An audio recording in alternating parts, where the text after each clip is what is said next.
आज तो मुझे बहुत एक्साइटेड और खुश लग रही हो आप मिरहा। जी भैया, काफ़ी टाइम के बाद जो अपने पुराने स्कूल फ्रेंड्स से मिलने जा रही हूँ। ओके, एंजॉय देन, बट जब वहाँ से फ्री हो जाओ तो मुझे इन्फॉर्म कर देना। जी ठीक है भैया।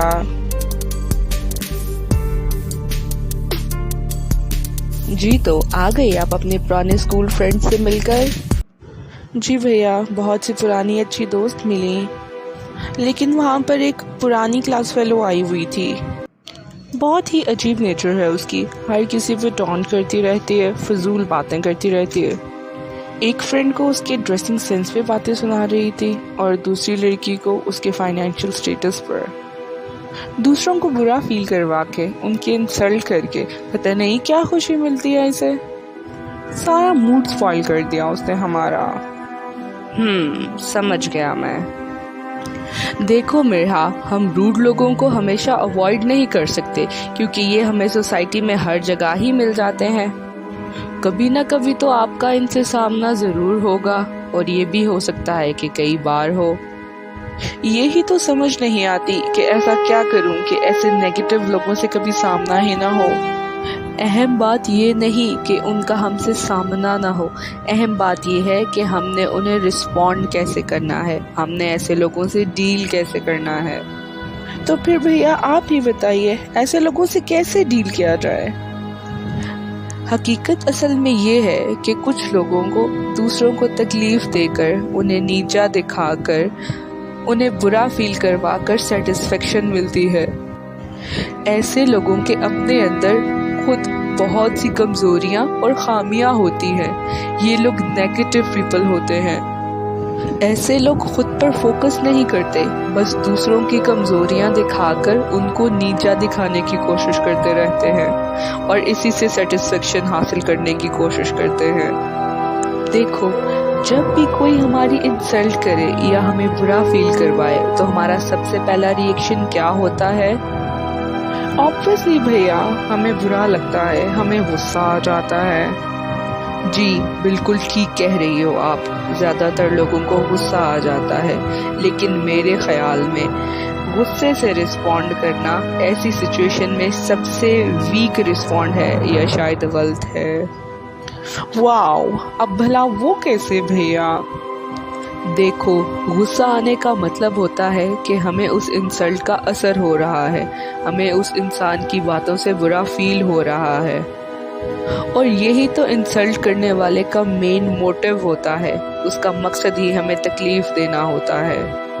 वो इंसल्ट कर ही तभी रहा होता है ताकि हमें ब्रेक डाउन होता देख सके, हमें तकलीफ पहुंचा के, हमें दुख पहुंचा के उससे लुत्फानंदोज हो सके। इसलिए ये हकीकत है कि जो इंसल्ट होने से डरता है, लोग उसी की ज़्यादा इंसल्ट करते हैं क्योंकि वो अपने ऊपर बातों को बहुत ज़्यादा सवार कर लेता है, फील करता है। इसलिए मेरे मुताबिक इंसल्ट को रिएक्ट करने से ज़्यादा इम्पोर्टेंट होता है इंसल्ट को रिस्पॉन्ड करना। मैं समझ रही हूँ भैया। तो आइंदा अगर कोई आपके इंसल्ट करने की कोशिश करे तो आपने पहला काम ये करना है कि आपने काम रहना है, पुरसुकून रहना है, अपने आप को कंपोज रखना है, काम रहना है, ऐसे जैसे आपको फर्क ही नहीं पड़ा उनकी नेगेटिविटी का, उनकी नेगेटिव बातों का। इसका एक और फ़ायदा ये भी है कि काम रहने से आप सोच पाते हो और उन्हें अच्छे तरीके से रिप्लाई कर पाते हो।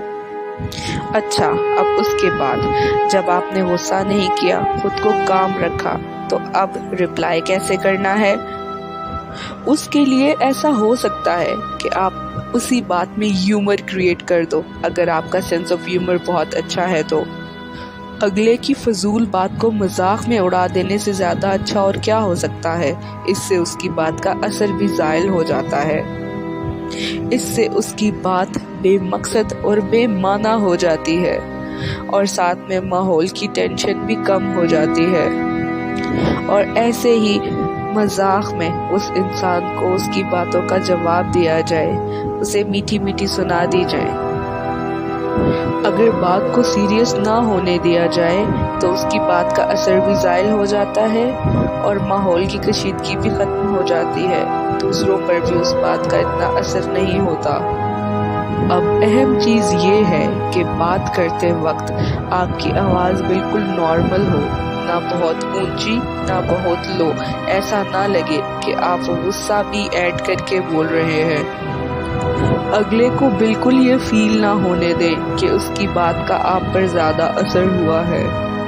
लेकिन अगर आपका सेंस ऑफ ह्यूमर ज़्यादा अच्छा नहीं है तो इंसल्ट को डील करने का सबसे अच्छा तरीका यही है कि आप उसे इग्नोर कर दें। वक्ती तौर पे कोई जवाब ना दें, चाहे वक्ती तौर पर ही सही, लेकिन उसे मुकम्मल तौर पर नज़रअंदाज कर दें। लेकिन भैया ऐसे में ख्याल आता है कि उसे क्यों नज़रअंदाज किया जाए, करारा सा जवाब क्यों ना दिया जाए। देखो, यही तो असल बात है। अगर आपने इंसल्ट करवाने वाले को ये फील करवा दिया कि उसकी बात का आप पे कोई असर नहीं हुआ, तो यही तो आपकी असल जीत है और उसकी हार। इसलिए किसी की उल्टी सीधी बात पे उसे इग्नोर कर देना अपने आप में ही उसे एक करारा सा जवाब देने के बराबर है।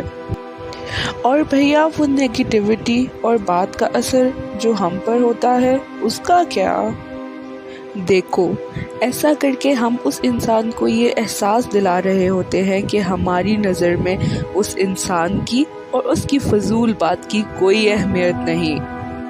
हमें अपना कंट्रोल अपने ही पास रखना है और दूसरों को कतई ये इजाज़त नहीं देनी कि वो इमोशनली या मेंटली हमें कंट्रोल कर सके।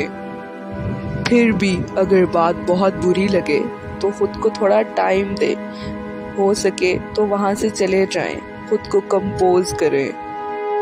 और अगर ऐसी कोई बात कोई अपना करे तो उसे एक मुनासिब तरीके से ये जता दिया जाए कि उसकी ये बात हमें अच्छी नहीं लगी और ये बात उसके और हमारे रिलेशनशिप पे भी असर डालेगी। आप उसको कॉन्सिक्वेंसेस ज़रूर बताएं। देखो, इंसल्ट एक नेगेटिव बिहेवियर है। अगर आपको ऐसी सिचुएशन को फेस करना पड़े तो आप कोशिश करें कि ऐसी सिचुएशन से निकलते ही आप कोई ऐसा काम करें जिससे आपको खुशी मिलती है। कोई भी ऐसा काम जिससे आपको अच्छा महसूस होता है, जिससे आप बेटर फील कर सकें, ताकि आपके माइंड से उस नेगेटिव बिहेवियर का इम्पैक्ट कम हो जाए और आहिस्ता आहिस्ता ख़त्म हो सके। आप वॉक पर चले जाएं, किसी अच्छे दोस्त या फैमिली मेम्बर के साथ कोई ट्रिप प्लान कर लें, थोड़ी देर के लिए बाहर चले जाएं, ऐसे माहौल से बाहर निकल जाएं। कोई भी पॉजिटिव एक्टिविटी प्लान कर लें, किसी की काम करने में उसकी मदद कर दें, खुद को मसरूफ़ कर लें।